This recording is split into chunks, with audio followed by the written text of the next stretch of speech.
उल्टे विचार ना उठे, और उठ रहे हैं तो उनको शांत करना आना चाहिए। शरीर में पीड़ाएं नहीं है तो शारीरिक ऐश्वर्य है।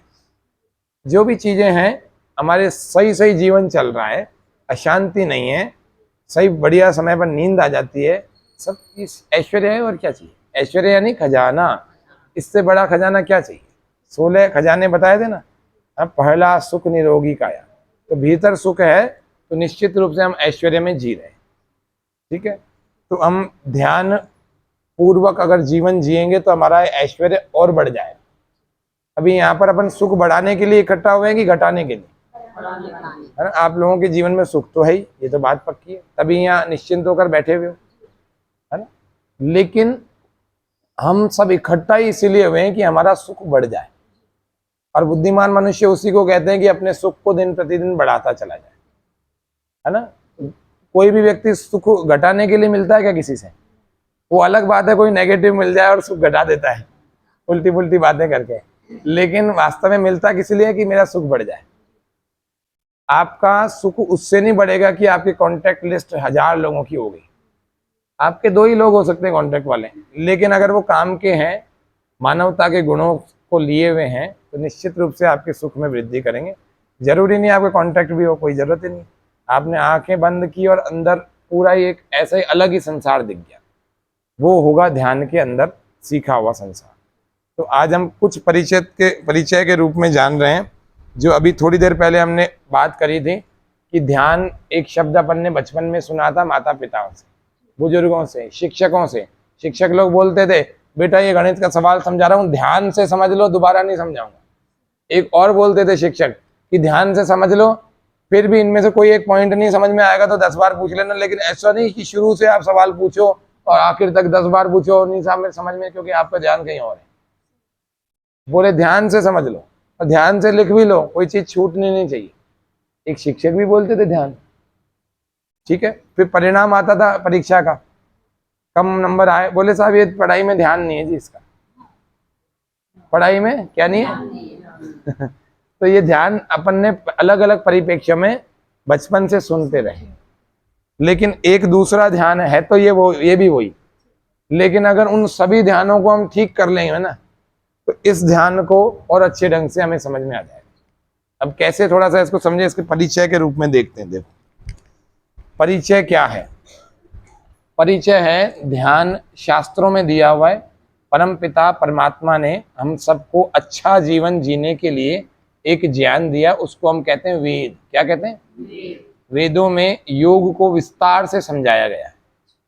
ठीक है, तो अलग अलग जो ऋषि महर्षि हुआ करते थे, सोहन जी, है ना, तो वो सारे ऋषियों ने बहुत तपस्या करी वेद शास्त्रों की और अध्ययन किया, और सारा तपस्या करके जो निचोड़ के रूप में था, एक अलग अलग शास्त्र बन गए। एक शास्त्र में पिरो दिया, फिर दूसरे ऋषि ने अपने शास्त्र में पिरो दिया, तीसरे ने अपने शास्त्र में पिरो दिया। तो ऐसे ही एक शास्त्र है जिसका नाम है सांख्य दर्शन। क्या नाम है? और एक शास्त्र है योग दर्शन। क्या है? तो सांख्य दर्शन है थ्योरी और योग दर्शन है प्रैक्टिकल। सांख्य दर्शन के एक ऋषि थे जिनका नाम था महर्षि कपिल। जो लोग लिखना चाहते हो लिख लो, एक एक शब्द ही लिखा रहा हूँ। सांख्य, हाँ, आपके वाले बैच में 2015 में। तो सांख्य दर्शन के जो ऋषि थे वो कौन से थे? महर्षि कपिल। और योग दर्शन के जो ऋषि थे उनका नाम क्या था? महर्षि पतंजलि। क्या नाम था? जिनके नाम से स्वामी रामदेव जी ने एक योग पीठ बनाया जिसका नाम है पतंजलि योग पीठ। तो महर्षि पतंजलि कौन से दर्शन के, कौन से शास्त्र के प्रणेता थे? योग दर्शन के। और महर्षि कपिल कौन से दर्शन के थे? सांख्य दर्शन। ठीक है, सुमन जी याद है?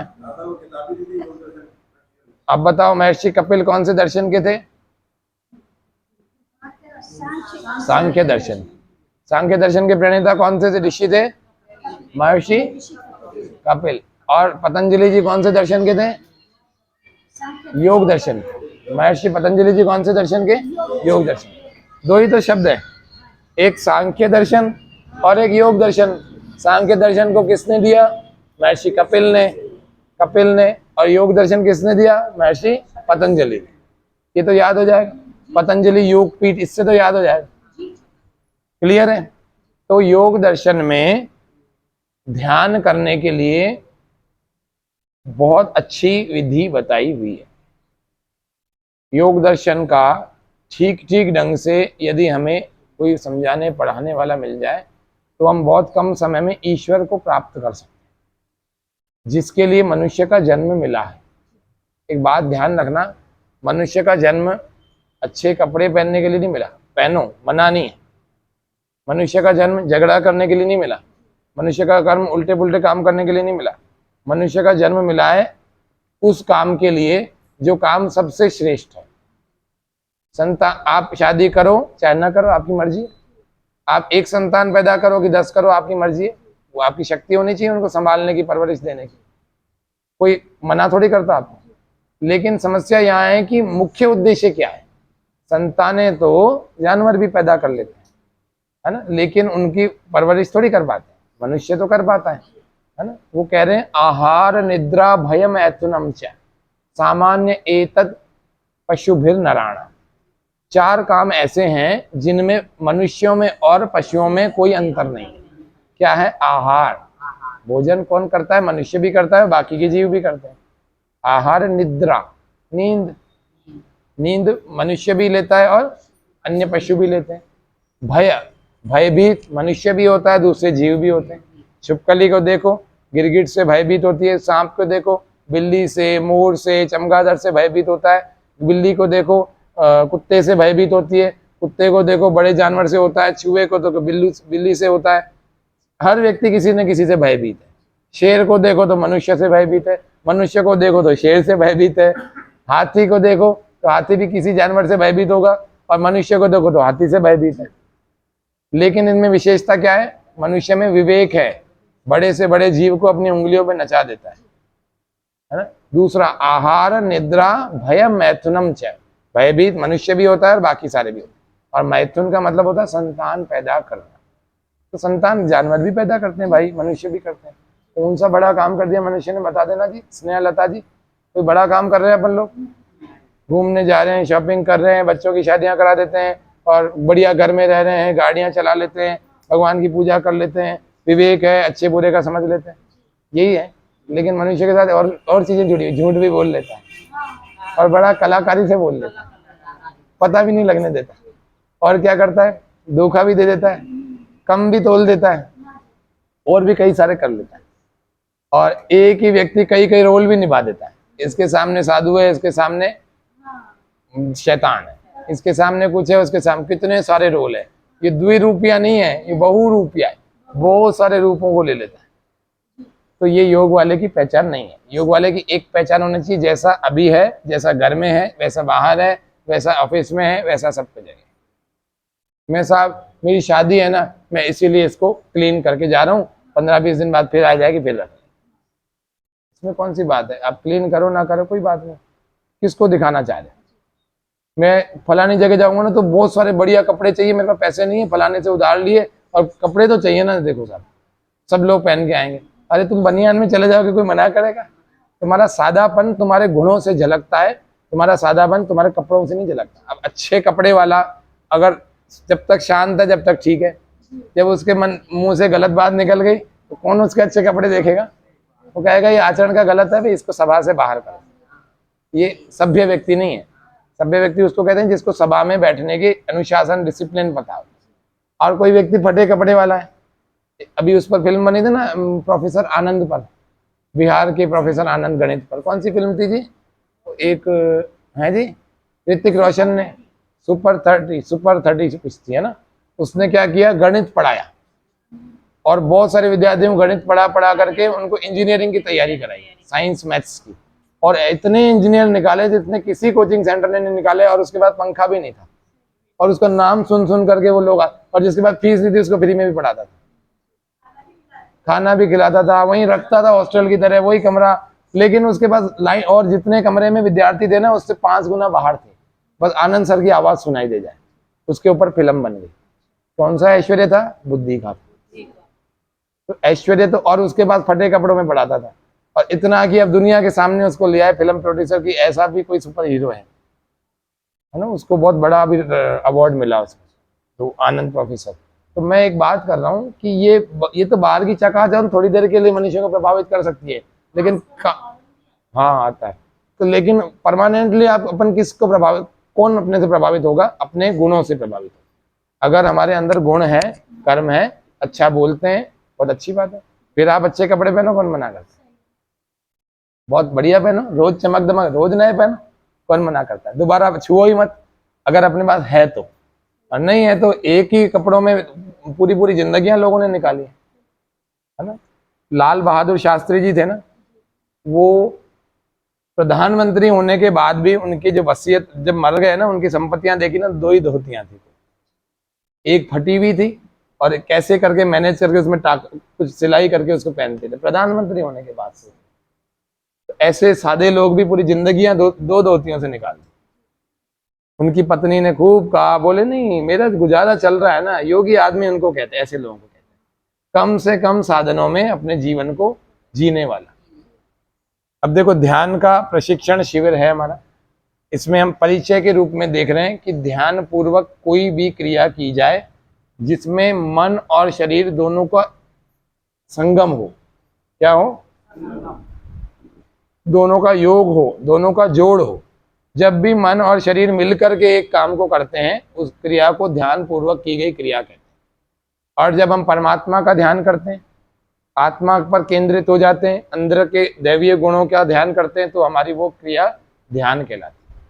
मनुष्य को जन्म दिया है ना, इसीलिए दिया कि हम श्रेष्ठ काम करें, और श्रेष्ठ कामों में सबसे श्रेष्ठ काम है ईश्वर का साक्षात्कार कर लेना, भगवान के दर्शन कर लेना। सादा सादा शब्दों में कह दूं तो भगवान के दर्शन करने का सबसे बढ़िया उपाय अगर कोई है तो वो है ध्यान करना। ठीक है, क्लियर हो गया इतना? आगे चलें थोड़ा, ये परिचय हो गया। ओम का उच्चारण करना सीख लेते हैं थोड़ा सा, है ना। ओम का उच्चारण भी लोग बहुत सारे गलत करते हैं। हमारी कक्षा में एक अनुशासन सबके लिए रहेगा कि वो ये रहेगा, सभी ध्यान की कक्षाओं में रहता है, हमारे में भी रहेगा। वो ये रहेगा कि शिक्षक से ज्यादा तेज आवाज में कोई भी ओम नहीं बोलेगा, शिक्षक से ज्यादा लंबा ओमकार का उच्चारण किसी का नहीं होगा, और तीसरा, अलग ही स्वर में कोई नहीं बोलेगा। मेरा स्वर पकड़ो और उसी स्वर में बोलो। ठीक है, समझ में आया? और ये सभी के साथ होता है। जब अपन किसी आचार्य के या किसी मेंटर के, किसी टीचर के संपर्क में आते हैं तो हमें बहुत सारी चीजें प्रॉपर करना सीखने में आती है। ओम का उच्चारण तो दुनिया ही करती है, कौन सा बड़ा काम है, लेकिन सही कितने लोग करते हैं वो महत्वपूर्ण है। सही करेंगे तो कोई फायदा होगा भैया, गलत करेंगे तो कोई फायदा नहीं होगा। सही करने वाले का मस्तिष्क तुरंत 3 से 5 उच्चारणों में शांत हो जाता है, और गलत करने वाले का मस्तिष्क और उत्तेजित हो जाता है। Om, that is not correct method of chanting of Om. This is not correct method, बिल्कुल रॉन्ग मेथड, सबको बता रहा हूं। इसमें क्या होता है, पहला उच्चारण होता है नीचे के स्वरों से, दूसरा उच्चारण हम चाहें, हमारा अगर साथ दे रहा है गला या अंदर की वायु साथ दे रही है तो हम थोड़ा सा ऊपर ले सकते, फिर तीसरा और ऊपर ले सकते। मैं 10 बार आपको ओम का उच्चारण अलग अलग प्रकार से समझा रहा हूँ, फिर हमें करना कौन सा है वो बता रहा हूँ। कुछ सही विधियां हैं, कुछ गलत है, वो कौन कौन सी है। भगवान कृष्ण गीता में कहते हैं कि योग करने, ध्यान करने वाले व्यक्ति को हमें पहले तो पहला कर्म होना चाहिए, उसको सीधा बैठना आना चाहिए। वो कहते हैं योगी युंजीत सततमात्मानं रहसि स्थितः एकाकी चित्तात्मा निराशीर परिग्रह। यहाँ बैठा है, मन कहाँ भटक रहा है? घर पर। ये नहीं होना चाहिए। आप आंखें खोल के बैठे हो चाहे आंखें बंद करके बैठे हो, मन कहाँ होना चाहिए? यहीं। कभी मैं दोबारा कोई चीज पूछ लूं तो आप रिकलेक्ट करके बता सको कि हमने एक एक शब्द को ध्यान से सुना। ठीक है, सारे विचारों को कक्षा के बाद करना, या पहले कर लिया। इस 1.5 घंटे के शिविर में आप समझो कि केवल मेरे ही लिए लगाया जा रहा है शिविर। आप समझो कि आप अकेले हो, आपके आसपास पीछे कोई नहीं, आप समझो केवल मेरे लिए ही बताया जा रहा है। मैं अकेला हूँ और पढ़ाने वाला अकेला है, मैं सीखने वाला अकेला, ऐसे समझो।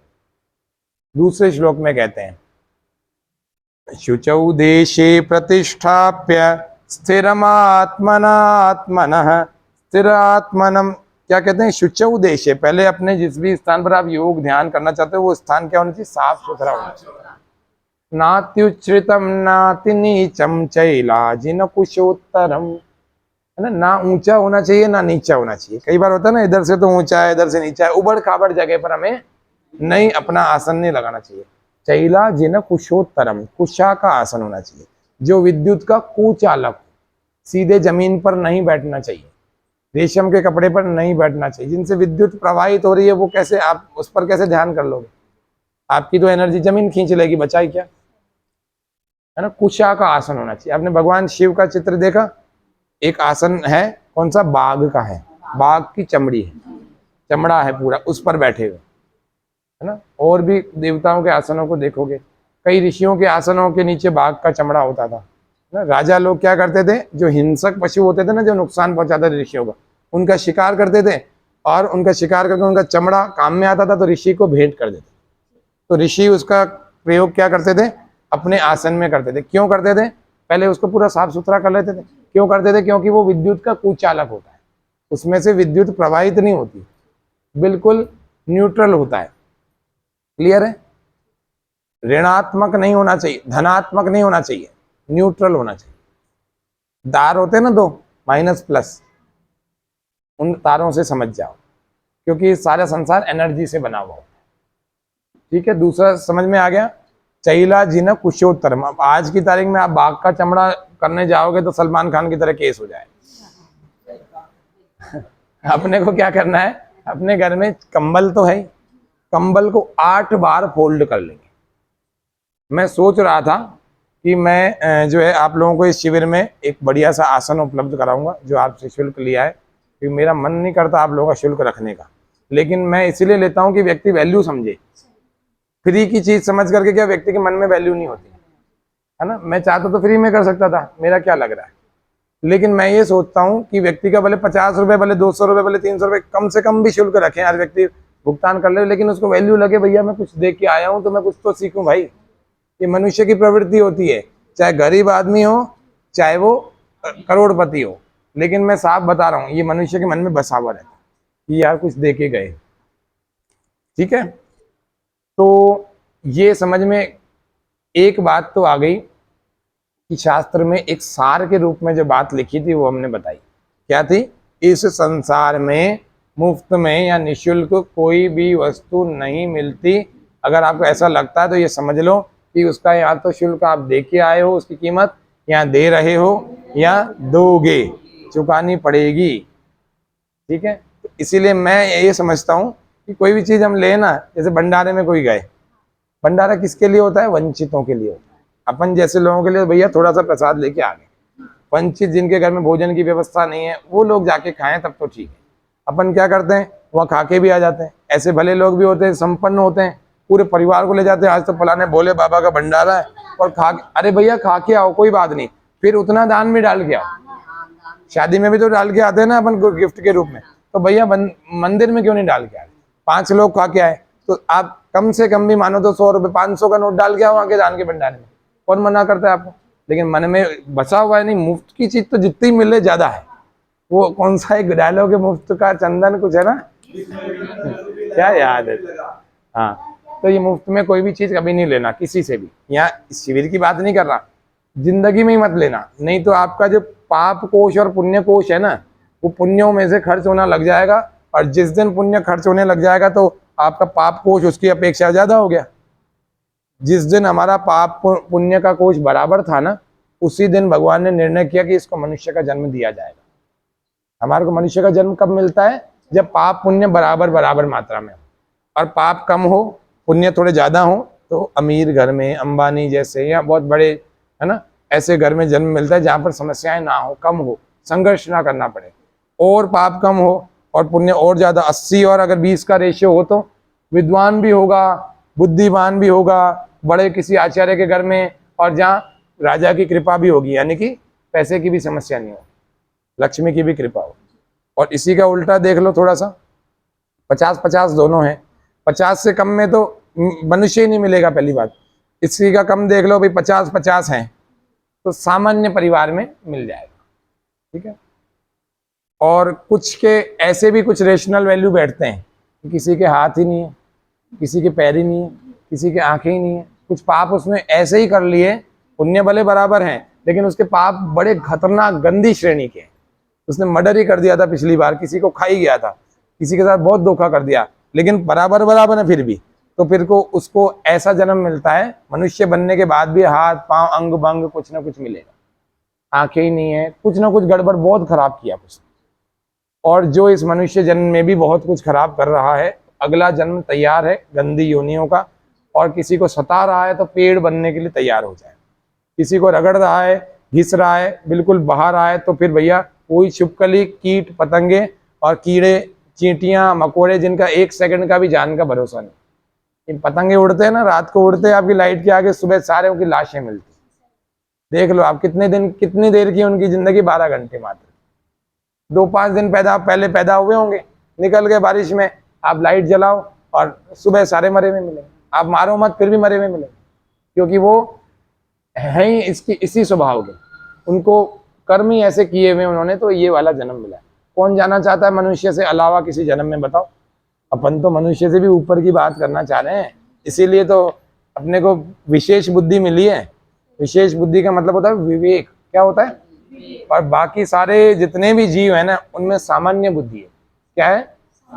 सामान्य बुद्धि। तभी तो वो अपना अपना काम कर लेते हैं। तो किसी जानवर को डराओ ना, एकदम पत्थर लेके एकदम भागेगा, तो सामान्य बुद्धि तो है, लेकिन विवेक नहीं है। आप कुछ भी पत्थर मत लो, फिर भी यूं करके यूं झुक करके यूं करो, तो सामान्य बुद्धि से तो उसको लगेगा कि पत्थर लिया और मुझे मार रहा। तो ये सामान्य बुद्धि है। लेकिन विशेष बुद्धि क्या करती है? उसका हाथ देखेगा, पत्थर तो है नहीं, ऐसे डराएगा। वो क्या करे? कौन करेगा? मनुष्य करेगा।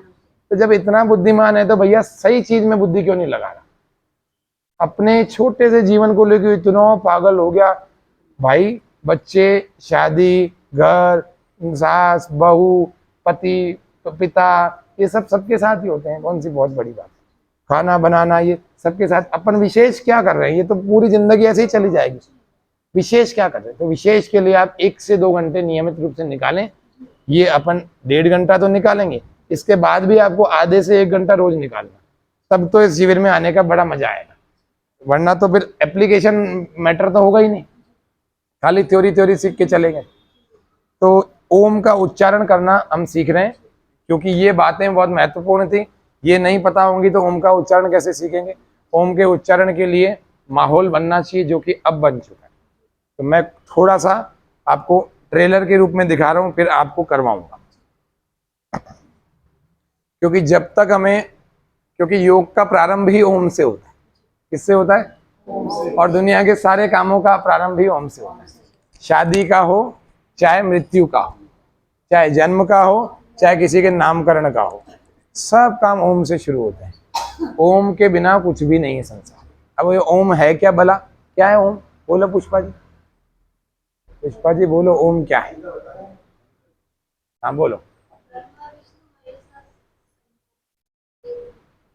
हाँ बताओ। बहुत अच्छा। भगवान का नाम। भगवान का नाम। आप बोलो। अंतरात्मा। ओम। आप बोलो जी, आप बोल दो। जो आता है सही गलत, उसमें क्या, या कोई परीक्षा थोड़ी हो रही है? मन में जो शांत स्वभाव है। आप बोलो बीना जी। आप बोलो प्रेम जी। परमात्मा का नाम। आप बोलो देवेंद्र जी। ठीक है। अब देखो अलग अलग उत्तर आए। अब इसको, हाँ देखो, हम सबके क्या है, नाम है। अब मैं बुलाऊंगा कविता जी तो यही देखेंगी मेरी तरफ, दूसरा कोई नहीं देखेंगे। 2 कविताएं तो दोनों देखेंगी। फिर मैं कविता गढ़वाल बोलूंगा तो केवल ये देखेंगे। जिस प्रकार से हमें पुकारने के लिए एक नाम होता है, उसी प्रकार से परमात्मा को पुकारने के लिए भी उसके बहुत सारे नाम हैं। विष्णु नाम जो है ना, वो विष्णु नाम परमात्मा का क्यों है? विष्णु नाम इसलिए है कि वो विजलरी व्याप्त, सब जगह व्याप्त है परमात्मा, इसीलिए उस परमात्मा का नाम विष्णु है। एक देवता भी हुए विष्णु, क्षीर सागर में जो शेष की शैया पर और जिनके लक्ष्मी माता है ना चरण दबा रही होती है ना, उनका भी नाम विष्णु है ना। ऐसे अपने पड़ोस में भी बहुत सारे विष्णु जी मिल जाएंगे, बहुत सारे है ना, कई सारे नामों के। शंकर जी भी खूब मिल जाएंगे, विष्णु जी भी मिल जाएंगे, कृष्ण जी भी मिल जाएंगे, कृष्णकांत जी, अपने जोशी जी आते हैं, ऐसे अलग अलग नामों वाले। लेकिन परमात्मा का एक नाम विष्णु है। और क्यों है? क्योंकि वो सब जगह व्याप्त है, सब जगह बसा हुआ है, फैला हुआ है, एक भी स्थान खाली नहीं है। जितनी खाली जगह पे मैं हाथ हिला रहा हूं ना, इसमें बहुत सारे करोड़ों परमाणु हैं, और प्रत्येक परमाणु में भी परमात्मा है। मतलब एक भी जगह खाली नहीं है। एक गुरु ने अपने दोनों शिष्यों को पढ़ाने के बाद एक परीक्षा पे भेज दिया। वो बोला कि तुम जाकर के खेत में से गन्ने चुरा के ले आओ, गन्ने ले आओ, बस एक बात का ध्यान रखना कि कोई देख ना रहा हो। दूसरे को भी भेज दिया, तुम इस वाले खेत में चले जाओ। एक जना गन्नों का गट्ठर बना के ले आया, दूसरा वापस आ गया खाली हाथ। बोले गुरुजी ऐसी कोई जगह मिली ही नहीं जहाँ पर कोई ना देख रहा हो। बोले तू कैसे ले आया? बोले पहले तो खेत का मालिक वहां बैठा था, फिर वो चला गया, फिर कोई देख नहीं रहा था और मैं गन्ने तोड़ के ले आया। ठीक है सुमन जी, मन यही है सुमन जी पूरा, आप सब लोगों का मन यहाँ होना चाहिए। तो इससे ये पता लगा कि वो शिष्य की शिक्षा सफल हो गई, और जिसने गट्ठर लेके आया उसको कहा भैया थोड़े दिन और पढ़, और जो ऐसा करके ले आया कि हाँ मैं तो कुछ भी नहीं लाया जी, हर जगह भगवान देख रहा था, मेरे अंदर भी था मेरे बाहर भी था। तो बोले तू तेरी शिक्षा पूरी हो गई, अब तू घर जा सकता है, तेरे को विवाह करना है, जीवन जीना, आराम से जी, तेरी गुरुकुल की शिक्षा तो पूरी हो गई। ये ऐसे परीक्षा लेते थे गुरु आचार्य लोग, हमारी भी ली थी, तो हमारी शिक्षकों ने भी ले ली थी, तो अलग अलग तरीके से ली थी। तो अभी हम ओम का उच्चारण सीखने से पहले ओम को जान रहे हैं कि है क्या। कोई तो बोल रहा है कि अंदर की शांति को ओम कहते हैं, कोई बोलता है आत्मा को ही ओम कहते हैं। इसकी हर चीज की परिभाषा, कोई भी विषय अपन सीखते हैं ना, तो उसका शब्दकोश पता होना चाहिए, नहीं तो वो समझ में ही नहीं आएगा। तो आत्मा को ही जब ओम बोलते हैं तो आत्मा से ओम पुकारने की आवश्यकता क्या है? आत्मा ही ओम है। शांति को ओम बोलते हैं तो शांति तो पैदा होने वाली चीज है, आप तो उच्चारण कर रहे हो, ये तो शब्द अलग है। तो ये सारी चीजें अलग अलग हैं। मुख्य रूप से अपने को जानना है कि भगवान का एक नाम शंकर है ना, शिवम कल्याणम करोति स शंकर, जो कल्याण ही करता है हमारा, उस कारण से भगवान को शिव या शंकर कहते हैं। शिव कल्याण संस्कृत में एक धातु है ना, सह कल्याणम करोति, वो सबका ही कल्याण करता है, इसीलिए उस भगवान का नाम शंकर है। शम का मतलब कल्याण, कर का मतलब करने वाला, तो कल्याण के करने वाला होने के कारण भगवान का नाम शिव और शंकर होता है। और वो बड़ा है, इसीलिए उसका नाम ब्रह्म या ब्रह्मा होता है। ठीक है, भगवान ने ये सारा संसार बनाया है, वो ही चला रहा है, और वो ही जब रहने योग्य नहीं होगा तो विनाश भी कर देगा। तो इसीलिए भगवान के बहुत सारे नाम हैं। जब भगवान पवित्र है तो उसका नाम पवित्र है, उसका कोई आकार प्रकार नहीं है, इसीलिए उसको हम निराकार कहते हैं, है ना। वो सबके साथ न्याय ही करता है, इसीलिए उसको न्यायकारी कहते हैं। एक और गलत मान्यता को यहाँ खंडित कर रहा हूँ। एक तो करी थी औरत का आदमी का खाना और औरत का नहाना जितना जल्दी हो जाए उतना सही है, ये गलत मान्यता थी। परिस्थिति जन्य किसी समय में हुई होगी, लेकिन ये वास्तव में सब जगह नहीं अप्लाई करने योग्य नहीं, गलत है। जितना जल्दी खाएंगे पाचन तंत्र बिगड़ा जाए, जितना जल्दी नहाएंगे शरीर में रोग आ जाएंगे, तो ये ऐसा नहीं होना चाहिए। पुरुष को भी उतना ही समय खाने में लगना चाहिए, महिला को भी उतना ही समय, महिला को भी नहाने में, और उतना ही समय पुरुष को भी। आदमी अगर 2 मिनट से 5 मिनट से ज्यादा अगर नहा ले ना, पता है घर में 2-4 लोग ऐसे बोलते हैं, औरत है क्या इतनी देर नहाने में लगा दी। सुना कभी डायलॉग, सुना कभी आप लोगों ने? नहीं सुना? अरे तो ये क्या बात हुई, औरतों को ज्यादा लगना चाहिए, आदमी को कम लगना चाहिए, क्या बात? आदमी का भी वही शरीर है, वो भी रगड़ रगड़ के ढंग से नहाए। हाँ ये तो ठीक है। अच्छा एक बात बताओ, महिलाएं रोज तो बाल नहीं धोती ना, ठीक है ना, डेली धोएं। लेकिन मैं ये कह रहा हूँ ये डायलॉग बिल्कुल सही नहीं है ना। पुरुष को भी अच्छे ढंग से रगड़ के नहाना चाहिए, वो भी अपने आप को 10-15 मिनट देवे, महिलाओं को भी अच्छे ढंग से नहाए, इसमें क्या समस्या है? लेकिन ये कहावत गलत है। दूसरी कहावत जो गलत है उसका खंडन कर रहा हूँ, वो है कि भगवान के घर देर है। अब इससे पता क्या लग रहा है कि आप लोग भगवान को मानने वाले हो, है ना। लेकिन मैं कह रहा हूँ आप भगवान को आधा मानने वाले हो, पूरा मानने वाले नहीं। आपने भगवान के घर में देर तो मान ही ली, ये गलत कहावत है। भगवान के घर देर भी नहीं है और अंधेर भी नहीं है। फिर कुछ लोग कहेंगे, बोले जी हम तो देखते हैं उल्टे उल्टे लोग तो खूब तरक्की कर रहे हैं, सीधे साधे धार्मिक लोगों की तो उन्नति नहीं हो रही। भाई वो अपनी बुद्धि नहीं है समझने की, उसको समझने के लिए एक श्रेष्ठ और अच्छी योगी की बुद्धि, विद्वानों की बुद्धि चाहिए। और जरूरी थोड़ी इसी जन्म में सब कुछ समझ में आ जाए। ईश्वर की व्यवस्था बहुत विशाल है, विराट है, ऐसे नहीं समझ में आती। इसीलिए भगवान के घर देर भी नहीं है और तो आज से ये ध्यान रखना, आपके घर में, आपकी रिश्तेदारी में कोई बोले ना कि भगवान के घर देर नहीं है, बोले भगवान को गाली दे रहा है भाई। भगवान के घर देर भी नहीं है और अंधेर भी नहीं है।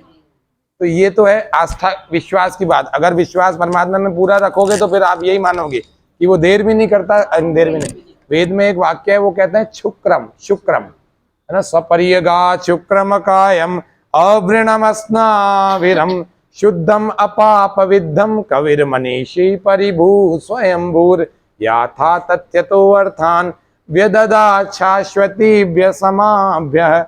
शुक्र का मतलब होता है शक्तिशाली, और शुक्र का मतलब होता है जो शीघ्रकारी हो, तत्काल जिसको जो देना है तुरंत दे देता है। आप 50 दंड लगाओ, तुरंत शक्ति महसूस करोगे।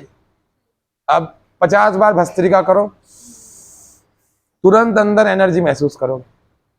आप 25 बार भ्रामरी करके देखो, ऐसा मस्तिष्क शांत हो जाएगा। तुरंत नहीं मिलता क्या? अभी तुरंत आप भोजन करो, तुरंत आपकी भूख शांत हो जाएगी। शीघ्रकारी है कि नहीं है? दे तो रहा है, और क्या चाहिए? कर्मों के फल की बात कर रहे हैं, तो कर्मों का फल तो समझ में नहीं आता, ऐसे नहीं समझ में आता, क्योंकि अपन ने शास्त्र तो पढ़ा नहीं, ध्यान तो किया नहीं, तो कर्मों की व्यवस्था कैसे समझ में आएगी ईश्वर की? उसके लिए उस सब्जेक्ट को पढ़ना भी तो पड़ता है। बिना उस सब्जेक्ट को पढ़ते भगवान को गाली दे रहे हैं, ये गाली है, अविश्वास है, अश्रद्धा है कि भगवान के घर में तो देर भी है। भैया देर भी नहीं है और अंधेर की तो बात ही नहीं है। जब देर ही नहीं है तो अंधेर की क्या बात है ना? अभी लिपस्टिक लगाई, अभी सुंदर दिखने लग गए, अभी बाल धोए, अभी के अभी पसीना सारा धुल गया, और अभी के अभी हमने रगड़ रगड़ के पानी से नहाए और अभी के अभी फ्रेश महसूस हो गए। कहाँ देर कहाँ है बताओ? तुरंत है ना। अभी उठे, अभी मुंह धोया, अभी नींद भाग गई, अभी ताड़ासन किया, अभी सुस्ती भाग गई। देर तो कुछ भी नहीं है।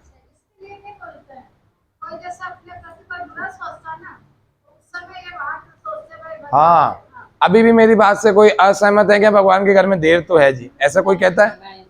इनकी बात है। अब इनका वाला सवाल कई होंगे मन में आता है कि साहब वो तो मेरा बुरा ही बुरा कर रहा है। हाँ, फिर भी है ना, उसके साथ बुरा क्यों नहीं हो रहा? भाई एक लेवल होता है, परमात्मा जो है ना उस, अच्छा फिर दुष्ट लोग है ना, बहुत बुरे बुरे काम करके मर भी जाते हैं, उनको दंड भी नहीं मिलता, ये भी सोचते हैं कई सारे लोग। और वो बुरा कर रहा है और उसको साथ इज्जत भी हो रही है, पैसा भी आ रहा है। उसके घर पे जाके देखो उसको नींद आ रही है कि नहीं आ रही है उसके। हाँ, तो भाई ये प्रारब्ध है, ये कर्मफल व्यवस्था है, ये बिना शास्त्र की पढ़ाई के नहीं समझ में आएगी। अगर ऐसे ही आ जाती तो ये सारे गुरुकुल क्यों चल रहे होते, विद्वानों का सम्मान क्यों होता? अगर यही गहरी बातें आपको पता होती, विद्वानों का सम्मान कौन करता? वो शास्त्र पढ़ के आए, वो सम्मान वो बताएंगे आपको, है ना, हर चीज का। हाँ, प्रारब्ध उसके, क्योंकि देखो मनुष्य जन्म में आज तो अपना है, अपन तो क्या केवल इस जन्म को देख रहे हैं आंखों से। आप लोग करोड़ों जन्म लेके आए, मैं भी करोड़ों जन्म लेके आया हूं। आप लोगों को अभी आगे भी करोड़ों जन्म मिलेंगे, मुझे भी मिलेंगे। अगर इस जन्म में मैं अपने मोक्ष का यत्न कर लेता हूँ, समाधि लगा देता हूँ, ईश्वर का साक्षात्कार कर लेता हूँ और अपने क्लेशों को दग्ध बीज कर लेता हूँ, आज परमात्मा का साक्षात्कार करके और समाधिस्थ हो जाता हूँ, तो मेरा ये आखिरी जन्म होगा। फिर उसके बाद ईश्वर का मोक्ष ईश्वर के आनंद में मुझे आनंद मिलेगा, मोक्ष मिल जाएगा। मोक्ष का मतलब क्या होता है? छुट्टी। मोक्ष का मतलब दूसरा क्या होता है? मुक्ति। मुक्ति कितने सालों के लिए? कितने साल तक? हाँ, कितने साल के लिए मिलेगी? कितने साल के लिए? 10 साल तक कोई जन्म नहीं मिलेगा ऐसा? तो पुण्य क्या? मोक्ष में तो कोई पाप पुण्य हो ही नहीं रहे। फिर बताओ,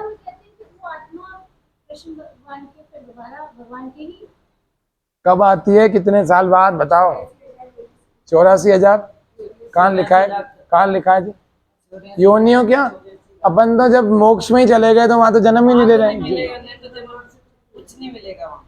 देखो शास्त्र का एक वचन बता रहा हूँ, वो कह रहे हैं 32 नील सालों तक मुक्ति का आनंद भोगेगा वो। कितने? इकाई, दहाई, सैकड़ा, हजार, 10,000, लाख, 10 लाख, करोड़, 10 करोड़, अरब 10 अरब, खरब 10 खरब, पदम 10 पदम, शंख 10 शंख, नील, हाँ नील, लास्ट में नील आता है। 32 नील साल भाई, आपके दिमाग ही फट जाए अगर अपन इसकी कैलकुलेशन अपन उंगलियों पे करें तो नहीं आएगी, हाथ से तो नहीं आएगी। अपने कैलकुलेटर में ज्यादा से ज्यादा 12 अंक होते हैं, उसमें भी नहीं आएगी नील की गिनती। इतने साल, इसीलिए कहते हैं कि हमेशा के लिए मुक्ति, लेकिन हमेशा नहीं होता। 32 नील सालों तक, 31 नील कहते हैं, 31 नील और इतने इतने पद्म सालों तक, मैं आपको राउंड फिगर में 32 नील बता रहा हूँ। तो 32 नील सालों तक मुक्ति मिलने वाली है, कोई जन्म मरण का चक्कर ही नहीं मिलेगा। तो इसके लिए ये योगी लोग सारे के सारे हिमालय में कोई तपस्या कर रहा है, कोई कई सालों तक, कोई विवाह ही नहीं कर रहा, पूरा योग ध्यान में समाधिस्थ हो रहा है, कोई जवानी में ही ब्रह्मचर्य काल से ही जो है सीधा संन्यास में आ गया और ना पूरा जीवन ही आश्रम में बिता रहा है और अच्छे गुरु का मार्गदर्शन में पूरा ध्यान आदि सब कुछ कर रहा है। क्यों कर रहा है भैया? इतना लंबा काल उसको मुक्ति का आनंद मिलेगा, इसीलिए कर रहा है।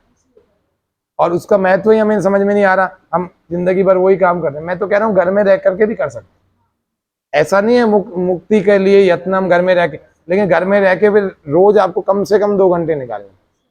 वो कब? सुबह 3 से 5, 4 से 6 या 5 से 7, जब सब लोग सोए हुए और अपन जागे हुए हैं। और सब लोग अगर जाग रहे हैं तो फिर उनका भी यही उद्देश्य होना चाहिए। ये नहीं कि हम ध्यान कर रहे हैं, बताना चार्जर कहाँ रखा है, अरे वहीं होगा यार, मेरे को ध्यान करने दे। ये क्या है? हाँ, कुछ नहीं हो तो कट कट करता रहेगा, है ना, ताकि वो डिस्टर्ब हो जाए, है ना, ऐसे करता रहेगा। भाई तुम कपालभाति बाहर जाके करो, मेरे को ध्यान करने दो। अलग अलग कमरे नहीं है तो फिर यही होगा। फिर वो बोलेगा यार तेरे को ध्यान करने का इतना है तो तू जल्दी उठ जाएगा, और आधा घंटा पहले उठ जाए। हाँ, जैसे उन आलसियों के साथ होता है ना, जैसे एक जना जल्दी उठ गया तो ये सो रहा है और वो उठ करके खटर पटर करेगा, बोले यार तुम उठा मत करो भाई, मेरे साथ ही उठा करो। पूरी रात भर को सोने नहीं दिया, भले वो हमारा खटर पटर हाँ मार देगा। हाँ, मत पागल हो जाते हैं। यही आती है, सुबह 5 बजे उठते हैं, कटपटा करती रहती है। जिस प्रकार से, आपका क्या नाम है आपका? है संगीता जी। जैसे ये अनीता जी है ना, ऐसे इधर एक संगीता जी है। जैसे मान लो अनीता जी गाड़ी चलाना आती है, तो जब अनीता जी गाड़ी चलाती हैं तब उस समय इनका नाम अनीता है या संगीता है, कोई मैटर करती है बात? उस समय क्या है, ड्राइवर है। वो आपकी गाड़ी को ड्राइव कर रहे हो तो आप अपने ड्राइवर हो अपनी गाड़ी के। जिस समय आप योग ध्यान कर रहे हो तब आप योग साधक हो, ठीक है। जब आप अपने बच्चों के साथ प्रेम कर रहे हो तब माता हो, बच्चों के लिए क्या हो? माता हो। पत्नी के लिए पत्नी हो, सास के लिए बहू हो, माँ के लिए बेटी हो। तो आपके कितने सारे नाम हो गए। लेकिन मैं आपको बेटी बोल करके यहाँ बोलूंगा तो आप कहोगे या तो आप इसके पिता हो या आप इससे बड़े हो। क्या सही नाम है? क्या इनका सही नाम क्या है? अभी अनीता। तो मैं अनीता बोलूंगा तो आप सब पहचान जाओगे कि अनीता जी को बुला रहे। लेकिन मैं बहू बोलूं, बेटी बोलूं, माता बोलूं, तो ये बहुत सारे नाम केवल उन लोगों के लिए जिनके साथ इनका वो व्यवहार है। ड्राइवर बोलूं, ये बुरा मान जाएंगे, मेरे को ड्राइवर बोल रहे हो, मैं ड्राइवर हूँ क्या? ड्राइवर को जाके बोलो, मैंने तो खुद ने ड्राइवर रखे, मैं ये और बोल देंगे। ये इतनी गलत बात है, आप अपने काम को रिस्पेक्ट नहीं दे रहे। आप जो काम कर रहे हो उसको रिस्पेक्ट। भाई जिस समय मैं मेरी गाड़ी को चला रहा हूँ मैं भी ड्राइवर हूँ, मैं तो मेरी बात कर रहा हूँ ना। ड्राइविंग कर, जो कर्म करता है व्यक्ति, जिस समय मैं जलेबी बना रहा हूँ तो मेरे घर वाले अगर मेरे को हलवाई बोल रहे हैं तो मेरे को बुरी बात नहीं लगेगी। अरे यार आप तो हलवाई हो, जैसे जलेबी, हाँ भैया हलवाई बोल देते 2 घंटे के लिए, क्या हुआ? हाँ ठीक है। जिस समय मैं योग सिखा रहा हूँ, अरे यार आप तो योगी की तरह योग सिखाते हो, हूँ मैं। ऐसा बोलती है, मैं तो काम वाली बनी हुई थी, कभी ऐसे बात अब होता है घर में बहुत। हाँ होता है ना। ये एक फेज आ जाता तो देखो क्या हुआ, देखो गुण, कर्म और स्वभाव। गुण, कर्म, स्वभाव। मेरा गुण सौम्यता है, मैं सबसे सौम्य वाणी से बात करता हूं तो मैं सौम्य हूं, है ना। कर्म, मैं कर्म योग सिखाता हूं तो मैं योगाभ्यासी या योग शिक्षक हूं या योग साधक हूं। कोई योग गुरु भी को बोल देते हैं, कोई योग आचार्य भी बोल देते, ठीक है। तो मेरा कर्म ये हो गया।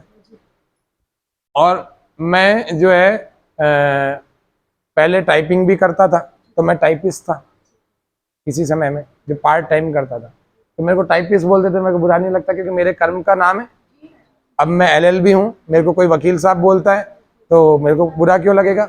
भले मैं वकालत नहीं कर रहा हूँ, लेकिन मैं योग, अभी मेरे को योग आचार्य बोलते हैं या योग शिक्षक कहते हैं, बुरे क्यों मानूंगा?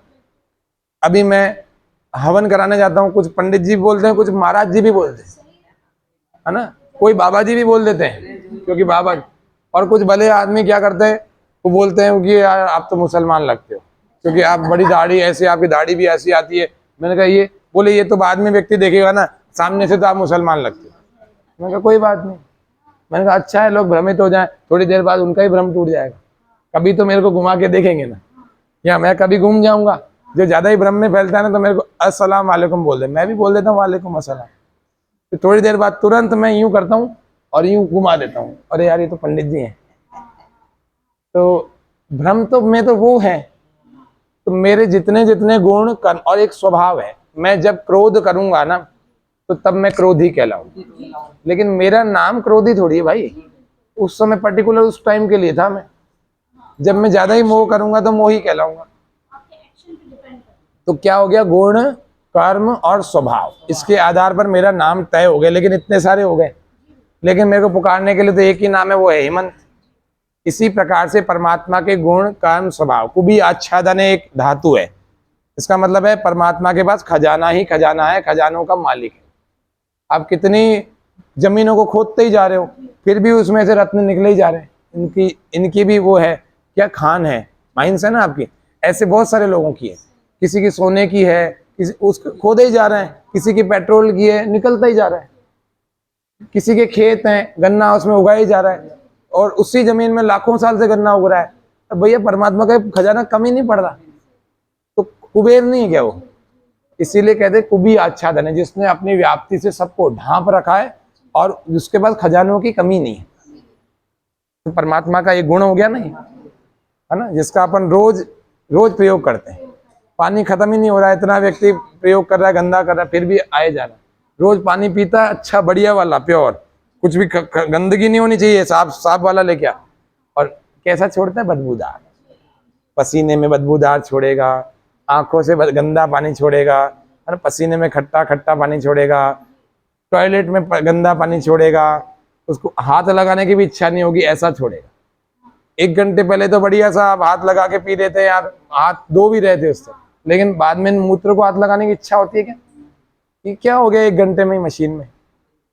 ये क्या है? इसका मतलब ये है कि गुण कर्म स्वभाव से परमात्मा ने बहुत सारे काम कर रखे हैं, इसीलिए उसके अनंतों नाम है। कितने? अनंत, अनंत है। तो इसीलिए कहते हैं ना, हरि अनंत, हरि कथा अनंत। इसका मतलब भगवान के जितनी महिमा की जाए उतनी कम है, और उसके नाम भी बहुत सारे, लेकिन उन सारे नामों का निचोड़ एक अगर शब्द में आ जाए तो उस नाम को कहते हैं मुख्य नाम। क्या कहते हैं? मुख्य नाम और निज नाम। निज नाम का मतलब होता है जो किसी ने रखा ना हो, जो किसी ने। ओम परमात्मा का ये मुख्य नाम है। क्या है? मुख्य नाम। आप रोज विष्णु विष्णु ऐसे करोगे तो केवल एक स्वरूप का चिंतन होगा कि भगवान सब जगह व्याप्त है, लेकिन न्यायकारी का नहीं होगा, पवित्र का नहीं होगा। आप सबका एक साथ करना चाह रहे हो ना, तो फिर एक ही ओम का उच्चारण करो, है ना, पहला। दूसरा निज नाम। आपका नाम स्नेहलता है ना, आपका नाम आपने रखा है, माता पिता ने, पंडित जी ने, दादा ने, बड़ों ने रखा हो, तो ये आपका निज नाम नहीं है, ये दूसरों का दिया हुआ नाम है, इसको पर नाम कहते हैं। तो है ना, निज नाम नहीं है। परमात्मा का नाम किसी ने रखा नहीं है। वेद में परमात्मा का ज्ञान था, उसमें ये पता लगा कि ईश्वर का नाम निज नाम ओम है। क्लियर है? तो परमात्मा का मुख्य और निज नाम क्या है? ओम। हम सब क्या है? आत्मा। और जो हमसे भी बड़ा पद वाला है उसको क्या कहते हैं? परम आत्मा। ठीक है? और वो सबसे बड़े पद वाला है, इसीलिए परमात्मा कहते हैं। किसी भी अतिथि कोई आ जाए ना, हम क्या कहते हैं? परम आदरणीय, परम श्रद्धेय। गलत बोलते हैं, नहीं बोलना चाहिए। परम तो केवल ईश्वर के आगे लगता है, इसीलिए उसका नाम परम ईश्वर या परमेश्वर बनता है। या आत्मा के आगे लगता है, जब ईश्वर के लिए बोलते हैं तो परम आत्मा परमात्मा लगता है। किसी भी मनुष्य को परम शब्द से संबोधित करना पाप है, भगवान का अपमान करना है। आप तो परम सम्मानीय हो जी हमारे लिए, गलत बात है, ये हो ही नहीं सकता। परम सम्मानीय तो भगवान ही हो सकता है। आप सम्मानीय हो सकते हो, अति सम्मानीय हो सकते हो, आदरणीय हो सकते हो, लेकिन परम सम्मानीय तो परम शब्द ही परमात्मा के आगे लगता है ना। कई सारे आप देखते हो टीवी में नीचे लिखा हुआ आता है परम पूजनीय प्रातः स्मरणीय फलाना फलाना संत अवधेशानंद गिरी जी महाराज, या जो भी लिखते हैं, उदाहरण बता रहा हूँ। अवधेशानंद जी तो विद्वान आदमी, मैं उदाहरण बता रहा हूँ कि परम परम शब्द लगा देते, परम पूज्य महाराज कथाकार जी महाराज, जो भी ये परम शब्द जो भी लगा रहे हैं या तो वो मूर्ख है, और जो उनके लगा रहे हैं या वो मूर्ख है। ठीक है, क्लियर। तो परमात्मा का मुख्य और निज नाम क्या हुआ? ओम हो गया। अब ओम लिखते कैसे हैं? इसी तरह से लिखते हैं, ओ 3 का निशान और म उसके नीचे हलन, ये सही सही देवनागरी लिपि में लिखा जाता है। एक आप क्या करते हो, एक और भी ओम लिखते हो ना, ये वाला, उसको कहते हैं ब्राह्मी लिपि वाला ओम, है ना। ब्राह्मी लिपि पुराने समय में एक लिपि होती थी, वो ब्राह्मी लिपि कहलाती। उस ब्राह्मी लिपि में ओम लिखते थे, वो है प्रतीक है, संकेत है। वो भी लिखना गलत नहीं कह रहा हूं मैं, कह रहा हूं अपन जब सब सारी चीजें हिंदी में लिख, इसमें देवनागरी लिपि में लिख रहे हैं, तो ओम को भी पूरा लिखे ना देवनागरी लिपि। संकेत क्यों लिख रहे हैं? संकेत तो जब आप पूजा करो तब स्वस्तिक बना दो, ओम बना दो, तब तो अलग बात है। लेकिन वैसे जब लिखेंगे तो ओम ये लिखेंगे। ओ इस 3 के नीचे ऊपर जो है लाइन नहीं है, देख लो, और माँ के नीचे, माँ के ऊपर लाइन है। ये 3 हिंदी का है, इसको संस्कृत भाषा में कहते हैं प्लुत का निशान। क्या कहते हैं? प्लुत। प्लुत मतलब किसी चीज को लंबा बोलते हैं। ओ, ठीक है, क्लियर हो गया। अब इसको थोड़ा सा और समझ लेते हैं, फिर इसके उच्चारण को देख लेते हैं, क्योंकि अपने को 4 दिन उच्चारण काम आएगा। आज उच्चारण को समझ लेते हैं। ये देखो, ये ऐसा है, अ प्लस उ, ठीक है, प्लस म प्लस 3 प्लस म हलन, ठीक है। ये दोनों मिलकर के क्या बनेंगे? ओ बन जाएंगे। अगर इसको बड़ा ऊ करते तो क्या बनता? औ बनता ना। समझ में आ रहा है सबके? अभी बड़ा ऊ नहीं कर रहे हैं ना। और ये 3 ऐसा का ऐसा लिखा जाएगा, माँ ऐसा का ऐसा लिखा जाएगा। ऐसे बनाइए, इसके टुकड़े करके देखें। अब ये 3 क्यों डाल दिया भाई? इसको हटा करके भी तो ओम बोल सकते थे। 3 इसीलिए डाल दिया कि ये ओ जो है इंटू 3 है, ये इसको 3 गुना बोलना है। जैसे एक मात्रा है ओ, कितनी हो गई? 2 सेकंड तक मैंने बोली ओ, इसको 3 गुना बोलूंगा तो 6 सेकंड तक बोलूंगा ना। ओ, माँ भी बोल दिया मैंने, है ना। हो गया क्लियर? तो माँ का 3 गुना आपको किसको बोलना है? ओम को बोलना है। माँ का 3 गुना अगर हम किसी चीज को बोलेंगे तो क्या बोलेंगे? ओम को बोलेंगे, ओ को बोलेंगे, है ना। तो जब भी हम इसको ऐसे समझ लो कि 75% आपको बोलना है ओ और 25% बोलना है माँ, तब तो आप ओम के उच्चारण को सीख पाओगे। क्लियर है? तो ये तो ओ हो गया, इसीलिए इसको अपन ने 3 लिखा हुआ है, 3 गुना बोला जाएगा। और ये 25% यानी 1 इंटू 1 समझ लो। क्लियर? अब इसका उच्चारण देखो, एक स्वर से होता है। कुछ लोग इसका स्वर बदल देते हैं, तो वो भी सुनने में तो अच्छा लगता है, लेकिन वास्तव में सही नहीं होता। हाँ, मैं बता रहा हूँ ना, मैं ही बताऊंगा। सीधे होकर बैठे एक बार, है ना, गेहूं साफ करने वाले आसन में कोई ना बैठे। पहले सुन लो, नीचे कर लो हाथ, मैं सांस भर रहा हूं।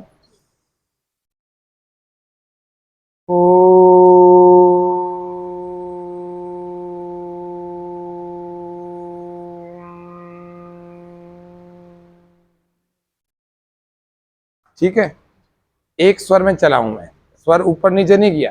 कैसे करते हैं लोग? ओ,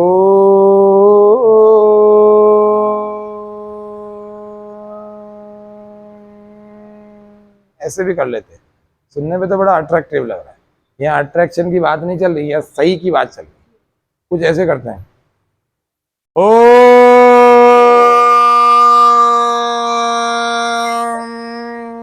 माँ के लिए इतनी सांस ही नहीं छोड़ते जो माँ बोल सके। 25% तो बोलो, 10% में खत्म। क्योंकि पहले ही ताकत लगा के लोगों को दिखा दिया कि देखो मैं कितना तेज बोल सकता हूँ। और कुछ लोग क्या करते हैं, एक गलती, पहला वाला सही था, बाकी गलतियां बता रहा हूँ, है ना। एक और क्या करते हैं, लंबा खींचते हैं, देखो कैसे करते हैं।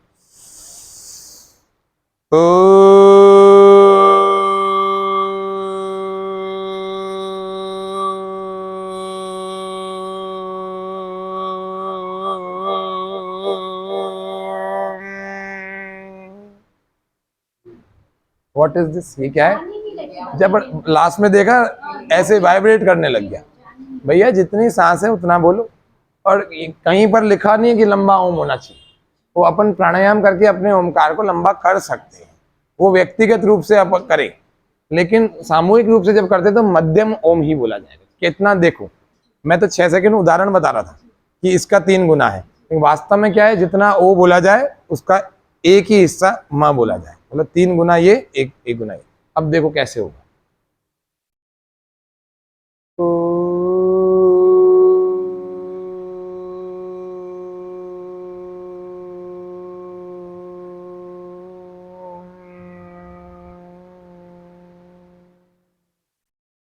मन में शांति बनी रहे। तेज बोलना उद्देश्य नहीं है, लंबा बोलना उद्देश्य नहीं है, सांसों का अतिक्रमण करना उद्देश्य नहीं है। मैं इससे तेज बोल रहा हूँ, मैं इससे लंबा बोल रही, कंपटीशन है क्या? नहीं है। तो ओम का उच्चारण ढंग से बोलेंगे तो मन में शांति आएगी। तेज करेंगे, बहुत लंबा करेंगे, सांसों के साथ मजाक करेंगे तो फिर क्या होगा, या दूसरों का ध्यान रख के करेंगे तो फिर क्या होगा, हमारा ओम से भी तनाव पैदा हो जाएगा। ओम तनाव घटाने के लिए कि बढ़ाने के लिए? ओम का उच्चारण घटाने के लिए ना, तनाव है ना, शांति पैदा करने के लिए ना, कि अशांत करने के लिए? तो अशांत हो जाता है, तेज बोलेगा, बहुत सारा बोलेगा ना। आजकल कुछ लोग गुरु उल्टा ओम भी सिखा रहे हैं। उल्टा ओम कैसा होता है, जैसे मैंने टुकड़ा किया ना, अ उ म, क्या करेंगे, औ, ऐसा बोलो। भैया वो जब संधि होकर के ओ आ गया तो ओ को ओ क्यों नहीं बोल रहे हो? ये कौन सा वो है? तो ऐसे तो टुकड़े करके बोलोगे तो अ में भी एक अ की मात्रा है, फिर एक एक टुकड़ा करके बोलना पड़ेगा, वो तो बोला ही नहीं जाएगा, फिर कैसे करोगे? अ उ मिलकर के वर्ण हो गया। जब हिंदी में बचपन में नर्सरी में ही पढ़ लिया तो अब क्यों तोड़ तोड़ के पढ़ रहे हो, जब संधि सीख ली? ओ तो सभी बोल सकते हैं ना, ओ बोलो, ओ, है ना। अब इसको थोड़ा लंबा करो, ओ, बस। अब इसको 3 गुना करते हैं, ओ, ठीक है। एक ही स्वर रखना, कांस्टेंट चलना चाहिए, ऊपर नीचे नहीं। ओ सुनने में तो मजा मजा आ रहा है, लेकिन अच्छा नहीं है, ये सही नहीं है ना। कोई बात नहीं, आपको मैं बोल भी कुछ नहीं रहा हूँ, मैं आपको कुछ नहीं बोल रहा हूँ। मैं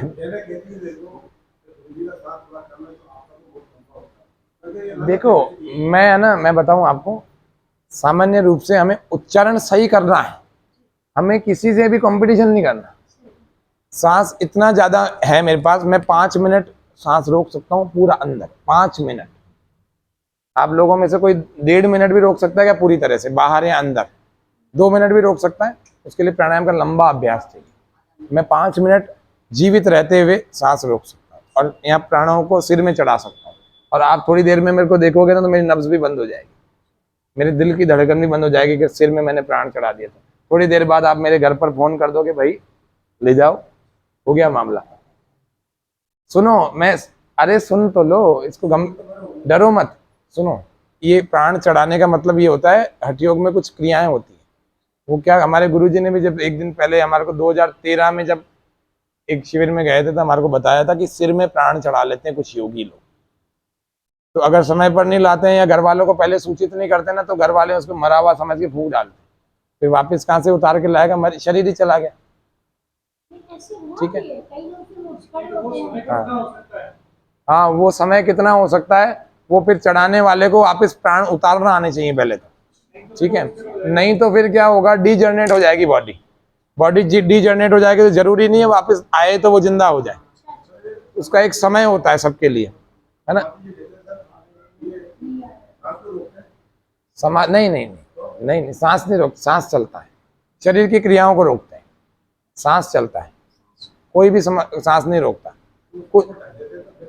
नहीं नहीं, सांस तो लेते हैं भाई, बिना सांस के तो वो जिंदा ही नहीं रह सकते। कितने महीने रह सकते हैं? मनुष्य का शरीर का भी तो नियम है। मैं 10 मिनट प्राण चढ़ा दूंगा, आधा घंटा चढ़ा दूंगा, आधे घंटे बाद तो सांस चाहिए, नहीं तो शरीर ही खत्म हो जाएगा।